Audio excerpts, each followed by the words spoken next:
ইটনা উপজেলার বিএনপি সহ অঙ্গ সংগঠনের নেতৃবৃন্দ, আমার স্ত্রী এবং সন্তানেরা এসেছে, আপনারা দেখেছেন তাদেরকে।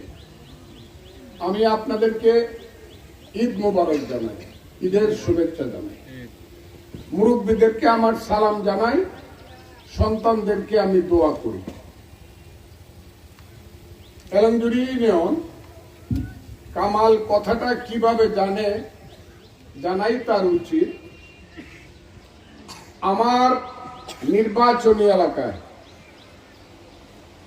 এখন 24টা ইউনিয়ন, আমি 3বার ইলেকশন করেছি। 96 সনে টেলিভিশন মার্কা, 2001 সনে গামছা মার্কা এবং 2008 সনে, কোনো কথা বলবেন না, 8 সনে ধানের শীষ মার্কা। 3বারই 24টা ইউনিয়নের মধ্যে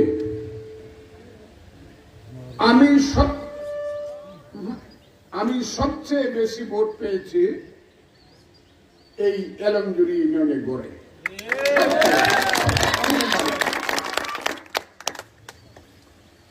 কাজে বুঝতে পারেন যে আমার নিজের ইউনিয়ন জয় সিদ্ধির চেয়েও এই ইউনিয়নে ভোট আমি বেশি পাই। আপনাদের প্রতি আমার কৃতজ্ঞতার কোনো শেষ নাই। এলমজুরি নামটা বললেই আমার কিন্তু এই কথাটা মনে হয় যে এই ইউনিয়নে আমি সবচেয়ে বেশি ভোট পাই। 2,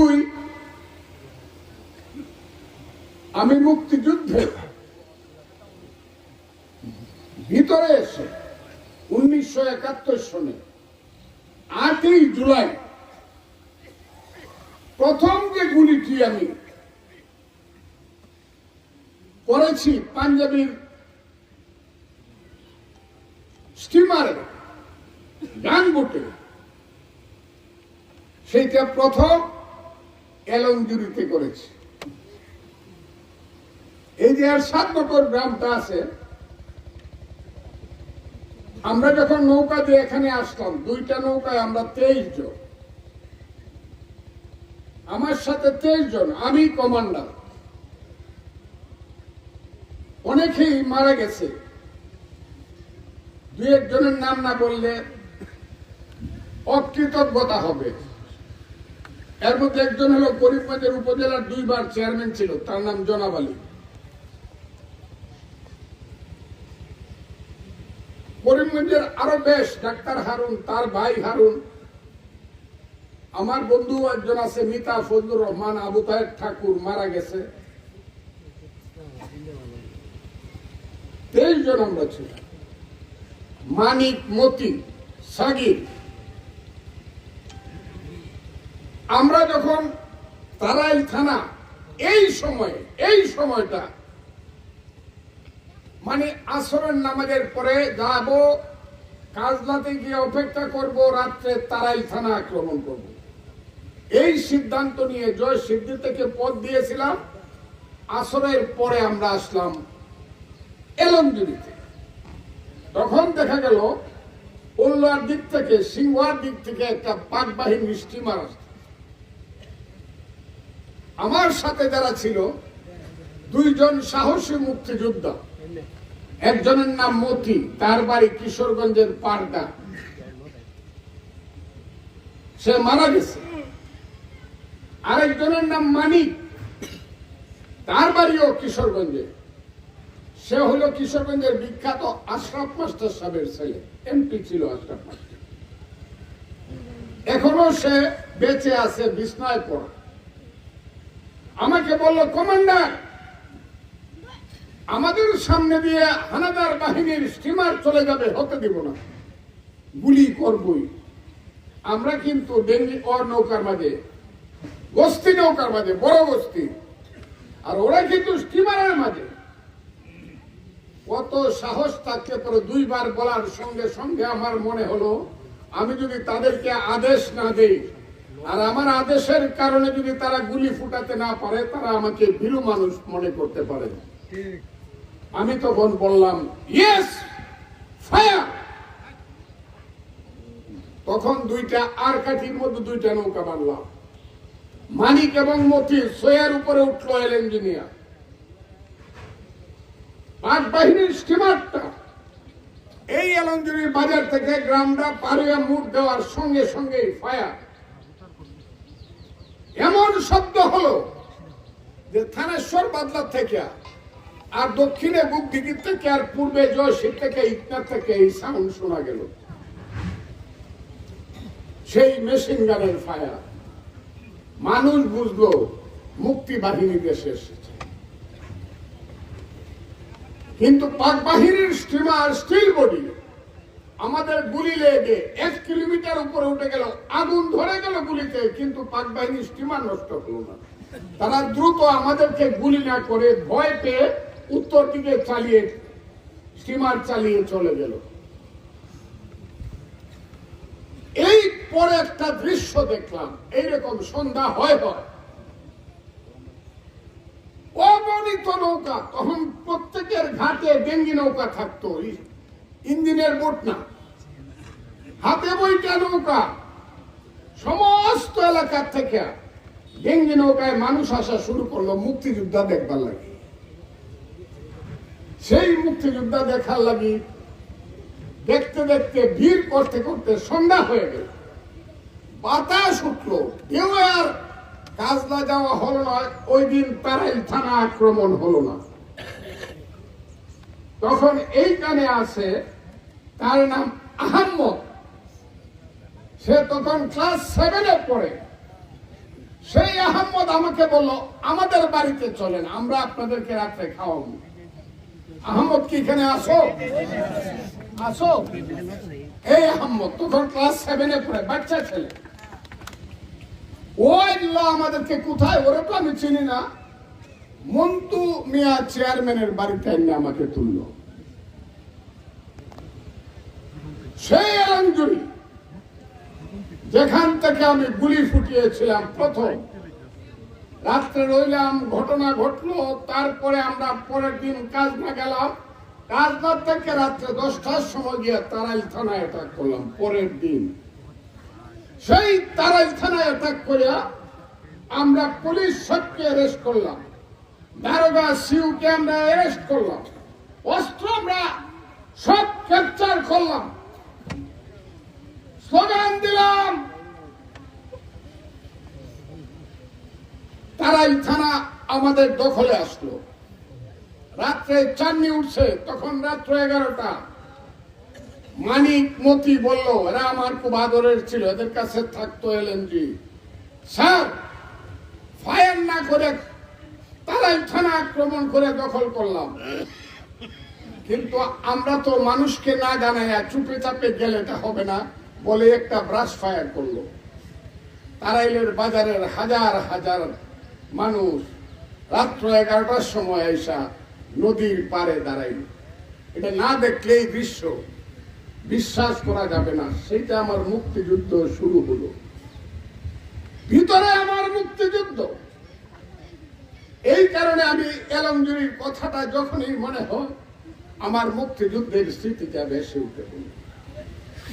আমি আপনাদেরকে বলতে চাই, আমি ফজলুর রহমান, আমার বয়স হয়েছে, আমার বয়স এখন 77 বছর।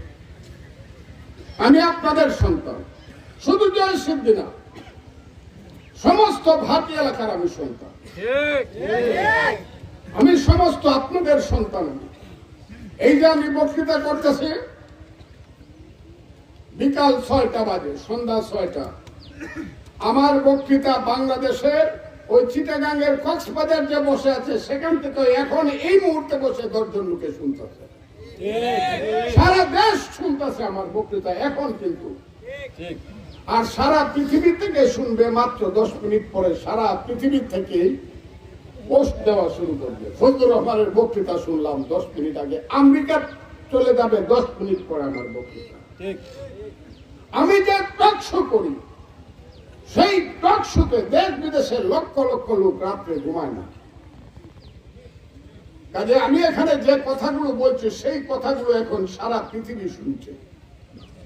আমি কালকে বক্তৃতা করছি মৃগাতে, নতুন বাজারে বক্তৃতা করে খালি বাইরে এসে এমনি দেখি ইউটিউবে বক্তৃতা আমেরিকাতে বাঁচতেছে।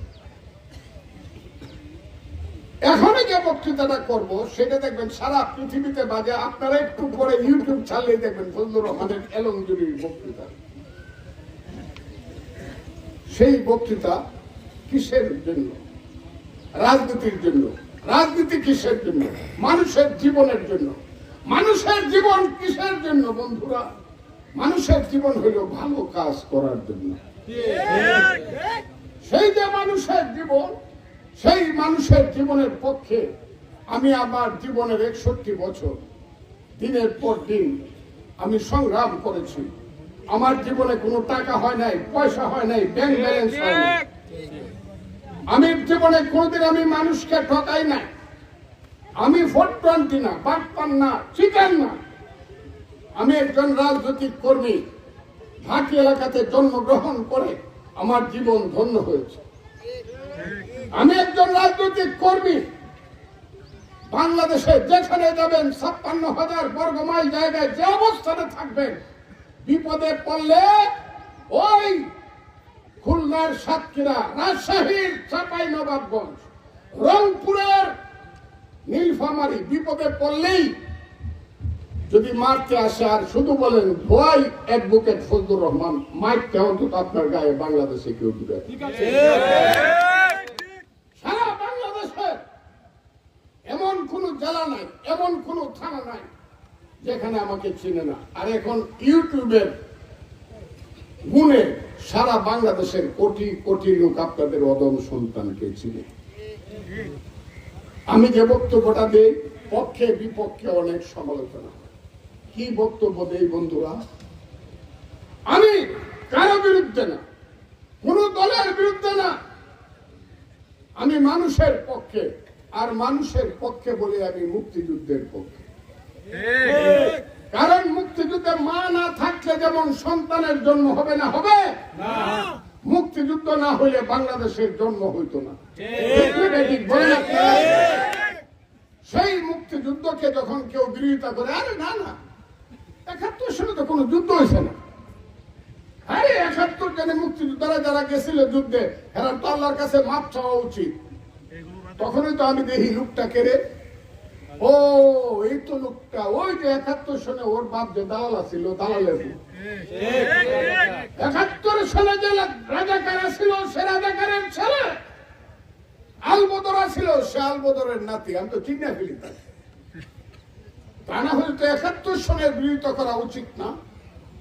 যখন বলল যুদ্ধ করার, 71-এর মুক্তিযুদ্ধ করার কারণে মুক্তিযোদ্ধাদেরকে আল্লাহর কাছে ক্ষমা চাইতে হবে, আমি সঙ্গে সঙ্গে বললাম, যত উঁচু হয়ে থাকো, যত শক্তিশালী হয়ে থাকো, যারা মনে করছো হাসিনা আর মুক্তিযুদ্ধ একরকম না, কিন্তু হাসিনা কেউ না, আরলের টিম।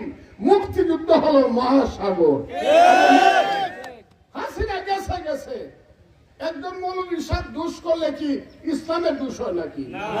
হ্যাঁ, একজন ইমাম সাহেব নামাজ পড়ায়, সে একটা খারাপ কাজ করতেই পারে। এই কারণে কি দেশের মানুষ বলে ইমাম সাহেব যখন খারাপ, কাজে ইসলাম আর করবো না, এটা হবে? হাসিনা খারাপ করছে মুক্তিযুদ্ধের কথা বললা।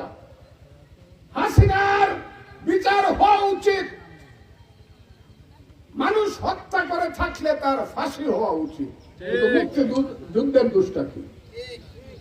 আমি বললাম, যারা মনে করছেন মুক্তিযুদ্ধকে উড়িয়ে দিবেন, তাদেরকে আমি পরিষ্কার ভাবে বলতে চাই, এখনো কিন্তু ফজলুর রহমানের মতো হতভাগারা জীবিত আছে।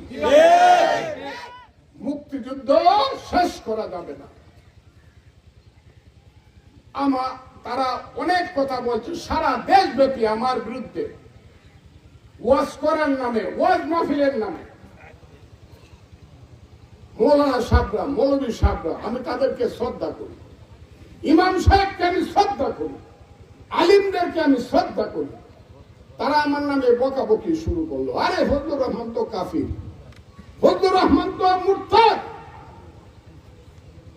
আমি বললাম, আমি মুরতাদ কিনা, আমি কাফের কিনা, এই হিসাবটা কি আপনারা করবেন? এই হিসাবটা তো করবো না। আমি পাপী বান্দা, আমাকে যে জন্ম দিয়েছে আল্লাহ, যিনি সারা মহামানব সৃষ্টি করেছে, মহাবিশ্ব সৃষ্টি করেছে, সেই আল্লাহ নির্ধারণ করবে আমি পাপী না আমি ভালো মানুষ। আমি মহাপাপী, ধরলাম আমি মহাপাপী। জীবনে কোনোদিন নামাজ রোজা করি না, একবার শুধু জীবনে বিশ্বাস করে বলেছি লা ইলাহা ইল্লাল্লাহু মুহাম্মাদুর রাসূলুল্লাহ। আমার আল্লাহ বলেছে, আমার নবী সাক্ষী দিয়েছে, একবার যে বিশ্বাস করে লা ইলাহা ইল্লাল্লাহু মুহাম্মাদুর রাসূলুল্লাহ বলবে তাকে আল্লাহ ইচ্ছা করলে ক্ষমা করতে পারে। পারে কিনা বলে? সেই হাসরের ময়দানে আমি যখন আল্লাহর কুদরতের পায়ে পড়ব, আমি হলাম মহাপাপী। হে স্রষ্টা, তুমি আমাকে ক্ষমা করো। আল্লাহ ইচ্ছা করলে আমাকে ক্ষমা করতে পারে না, পারে কিনা? এদের সার্টিফিকেট কি মৌলভী সাহেব আমার দিব? না না, আমি যুদ্ধে যাবো। ওই যে এখানে এক মৌলভী সাহেব আসছিল কয়েকদিন আগে, ওয়াজ করে গেছে। আমি ফোন করে করছি, এই প্রশাসন, ওসি সাহেব, ডিসি সাহেব, মৌলভী সাহেব কিন্তু সারা রাত ওয়াজ করবো, প্রয়োজনে আমার আরো 2 বার ফজু পাগলা করবো, তার যাতে বেইজ্জতি না হয়। কিন্তু আমি মৌলভী সাহেব খুঁজতেছি, কেন জানেন?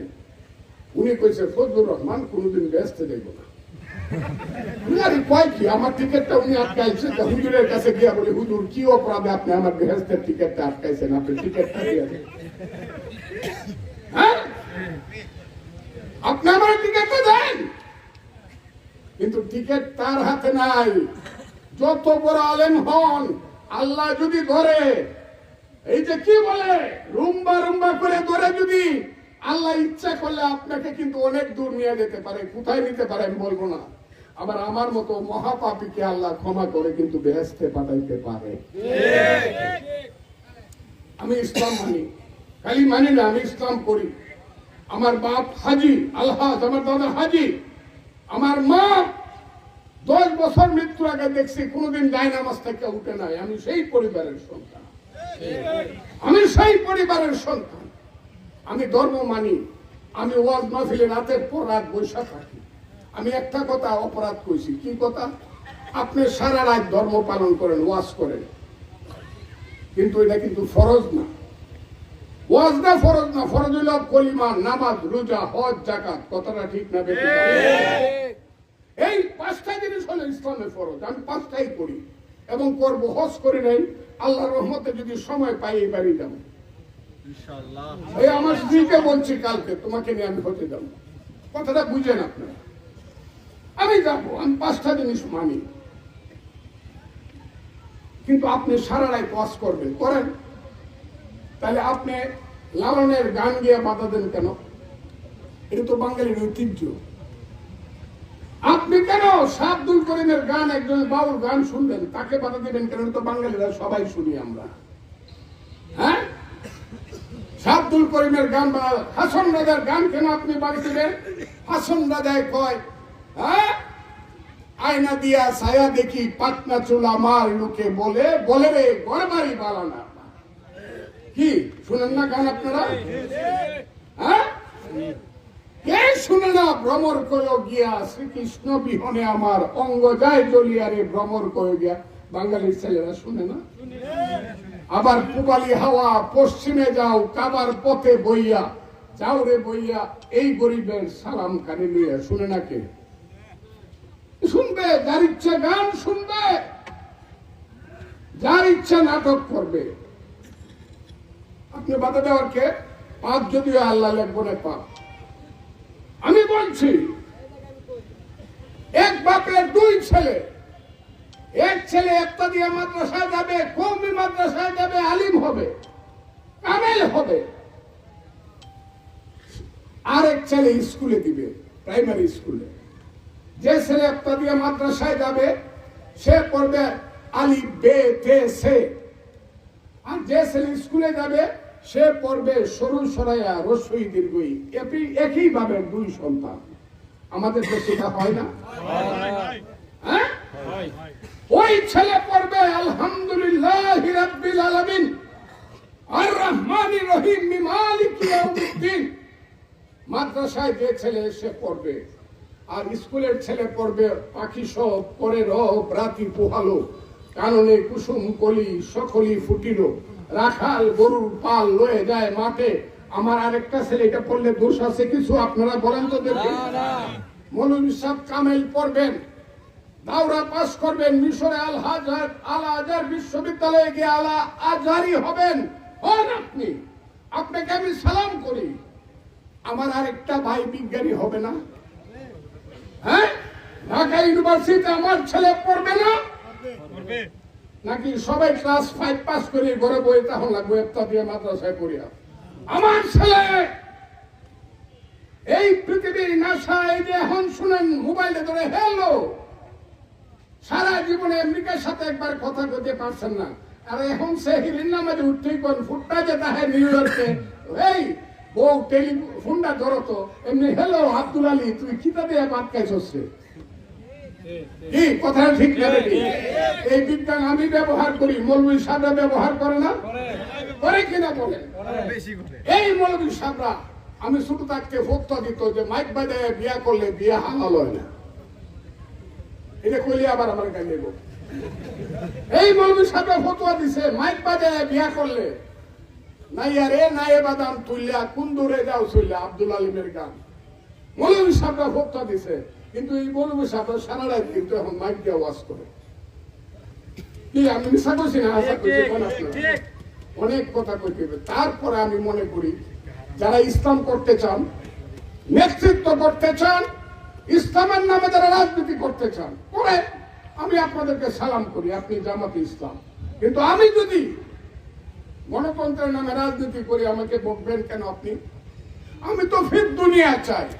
রাজনীতিটা হলো ফির দুনিয়ার ব্যাপার, এখানে আখিরাতের ব্যাপার তো হলো আল্লাহর সাথে আমার, রাজনীতি হলো মানুষের সাথে আমার। এগুলো যারা বুঝে না তাদের সাথে আমি ঝগড়া করবো না। ডাইলের দাম কত হবে, চাউলের দাম কত হবে, এই যে আত্মায়া খরান হয়েছে, এই কোরআনে বৃষ্টি হইতেছে না, ধান যদি সুসা হয় তাহলে সরকার কি করব? সারের দাম কত হবে, তেলের দাম কত হবে? ওই আগাম বন্যায় যদি আমার ক্ষেত চলে যায়, আমার ক্ষেতের পানির সঙ্গে যদি আমার চোখের পানি এক হয়ে যায়, তাহলে এই দেশে বাকি এলাকার মানুষের কি হবে? তার নাম হলো আধুনিক রাজনীতি, ফির দুনিয়া। ঠিক ঠিক কথাটা বুঝেন আপনারা? সময় নাই, অনেকে সময় খাইয়া দিচ্ছেন। আমি বলতাম আমি ফির দুনিয়ার রাজনীতি করি, আপনার কাছে ভোট চাই, আপনি যদি আমাকে ভোট দিবেন। আবার তারা যদি কয় আমি শরিয়া আইন করব, যদি জামাত ইসলাম বা ইসলামের কেউ আইসা বলে, আপনারা যদি তাকে ভোট দেন তারা আমি সেলিউট দিব, ঠিক আছে দেন। কিন্তু ভোটটা নিয়ে ঢাহায় বয়ে বয়ে ফজলুর রহমানের বললে চলবো? হ্যাঁ, ফজলুর রহমানের বকেন করে, ফজলুর রহমানের বলতে হুশ করে বকবেন।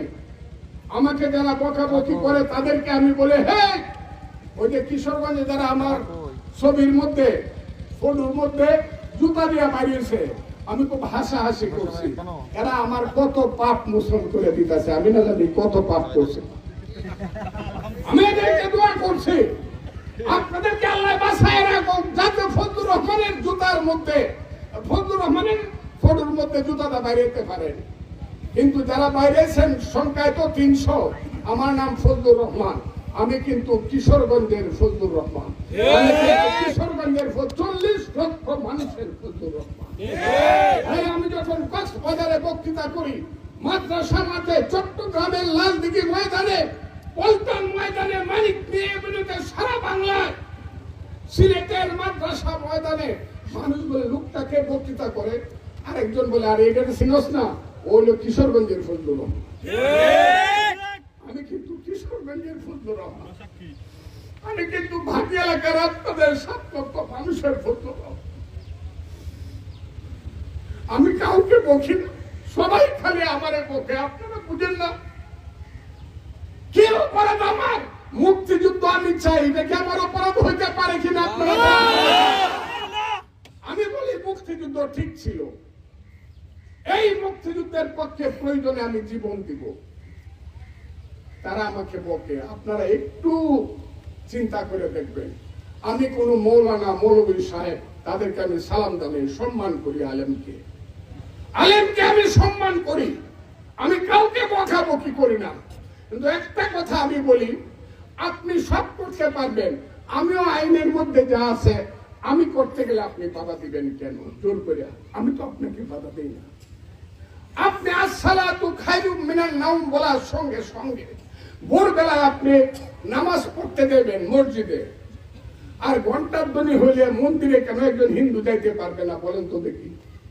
আল্লাহ কি কইছে যে হিন্দু যাতে ধর্ম পালন না করতে পারে তুমি চেষ্টা করো? বরং আল্লাহ বলছে কুলি আইয়ুহাল কাফিরুনা লা আবুদু মা তাবুদুনা ওয়া আনতুম আবিদুনা মা আবুদ ওয়ালা আনা আবিদু মা আবাদতুম ওয়ালা আনতুম আবিদুনা মা আবুদ লাকুম দিনুকুম ওয়ালিয়া দিন। কথাটা আমি ঠিক কইলাম না? যার যার ধর্ম তাকে পালন করতে দাও। লা ইকরাহা ফিদ্দিন, দিনের ব্যাপারে কারো উপরে জবরদস্তি করবে না। হিন্দু হিন্দু ধর্ম পালন করবে, বুদ্ধ বুদ্ধ ধর্ম পালন করবে, আর আমি আমার আল্লাহর সাথে আমার ইসলাম পালন করব। কেউ রেখে বাধা দিবে না। এটা করলে তো ফজলুর রহমান ব্যস্ত যেতে পারত। আমি তাই আপনাদের কাছে আপনারা আমাকে বুঝবার চেষ্টা করেন। এই দেশে ইলেকশন আনার চেষ্টা করতেছি আমি একলা। আমি একা প্রথম বলছি, এইটার জন্য জামাতে ইসলাম আমাকে বলছে ইলেকশন দিতে হবে, ইলেকশন দিতে হবে, কারণ দেশটা হলো জনগণের। জনগণ সিদ্ধান্ত নিবে ভোটের মাধ্যমে কারা দেশ চালাবে। এটা আপনারা বিশ্বাস করেন কিনা বলেন? যারা বিশ্বাস করেন ইলেকশন হওয়া দরকার, ভোটের মাধ্যমে ক্ষমতা হবে, একটু হাত তুলে আমরা দেখান তো কারা কারা বিশ্বাস করেন।